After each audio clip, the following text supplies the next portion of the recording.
തോക്കുകൾ ആദ്യം വെള്ളത്തിൽ മുക്കുന്നു, പിന്നീട് മണ്ണിലിടുന്നു. അതിനുശേഷം തോക്കുകൾ പലതും ജാമായി പോവുകയും വർക്കാകാതെ വരികയും ചെയ്തു. പക്ഷേ ഒരു തോക്ക് മാത്രം പെർഫെക്റ്റായി വർക്ക് ചെയ്തുകൊണ്ടിരുന്നു. അതായിരുന്നു ലോകത്തിലെ ഏറ്റവും ഫേമസ് ഗൺ ആയ AK-47. ആ ഗണ്ണുണ്ടാക്കിയ ആളുടെ പേര് കലാഷ്നിക്കോവ്. അയാൾ ഒരു ടാങ്ക് ഡ്രൈവർ ആയിരുന്നു. ഒരിക്കൽ യുദ്ധത്തിനിടയിൽ അയാൾക്ക് കൈക്ക് പരിക്കേൽക്കുന്നു. ഹോസ്പിറ്റലിലേക്ക് പോകുന്ന വഴി പട്ടാളക്കാരുടെ തോക്കുകൾ പലപ്പോഴും കംപ്ലൈന്റ് ആകുന്നതായും മഴയത്തും മഞ്ഞത്തും ഉപയോഗിക്കാൻ സാധിക്കാത്തവയും ആണെന്ന് കലാഷ്നിക്കോവ് കണ്ടെത്തി.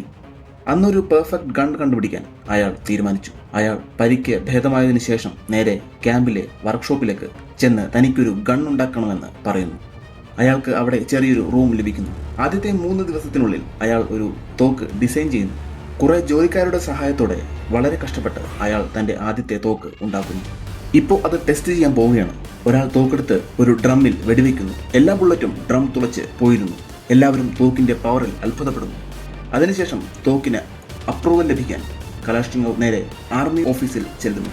പക്ഷേ അവിടുത്തെ ഗാർഡ്സ് അയാളുടെ കയ്യിലെ തോക്ക് കണ്ടതും ടെററിസ്റ്റ് ആണെന്ന് തെറ്റിദ്ധരിച്ച് അയാളെ പൂട്ടിയിടുന്നു. ശേഷം ഒരു ഓഫീസർ അയാളുടെ തോക്ക് ടെസ്റ്റ് ചെയ്യുന്നു. ഓഫീസർ ഷോക്കായി പോകുന്നു. ഈ തോക്ക് എല്ലാത്തിനേക്കാളും മികച്ചതായിരുന്നു. തോക്കിന് അപ്രൂവൽ ലഭിക്കണമെങ്കിൽ ആനുവൽ കോമ്പറ്റീഷന് വിജയിക്കണമായിരുന്നു. ഓഫീസർ ജനറലിനെ വിളിക്കുന്നു. ജനറലും ഷോക്കായി പോകുന്നു. ജനറൽ കലാഷ്നിക്കോവിനോട് കോമ്പറ്റീഷന് പങ്കെടുക്കാൻ അനുവാദം കൊടുക്കുന്നു. കലാഷ്നിക്കോവ് മോസ്കോവിലേക്ക് പോകുന്നു. പക്ഷേ ആദ്യത്തെ ടെസ്റ്റിംഗിൽ തന്നെ അയാളുടെ തോക്ക് പരാജയപ്പെടുന്നു. അയാൾ ഡിസപ്പോയിന്റഡ് ആകുന്നു. തിരികെ വീട്ടിലേക്ക് പോകാൻ തീരുമാനിക്കുന്നു. പക്ഷേ അയാളെ ഒരു ഓഫീസർ തടയുന്നു. വീണ്ടും കലാഷ്നിക്കോവിന് മത്സരിക്കാൻ അയാൾ അവസരം ഉണ്ടാക്കുന്നു. കലാഷ്നിക്കോവ് വീണ്ടും ഒരു തോക്ക് ഡിസൈൻ ചെയ്യുന്നു.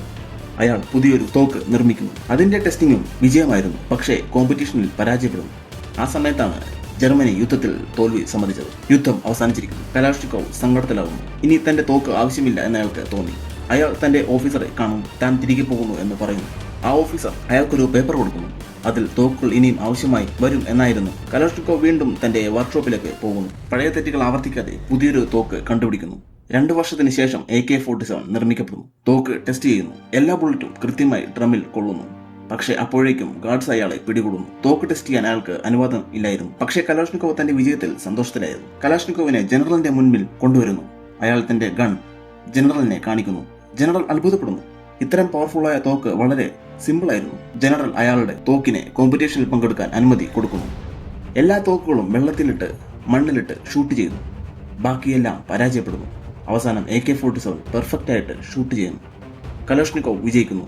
AK-47 കൂടുതൽ ഉൽപ്പാദിപ്പിക്കാൻ തുടങ്ങി. വർഷങ്ങൾക്ക് ശേഷം ഒരു പരേഡിൽ തന്റെ കണ്ടുപിടിച്ച തോക്കുകൾ പിടിച്ചു നിൽക്കുന്ന പട്ടാളക്കാർക്കിടയിൽ നിന്നുകൊണ്ട് കലാഷ്നിക്കോവ് രാജ്യത്തിന്റെ ആദരവ് ഏറ്റുവാങ്ങി. ലോകത്തിലെ ഏറ്റവും ആളുകൾ ഉപയോഗിച്ച തോക്കായി മാറി AK-47. മാത്രമല്ല ഏറ്റവും കൂടുതൽ ആളുകളുടെ മരണത്തിന് ഉത്തരവാദി.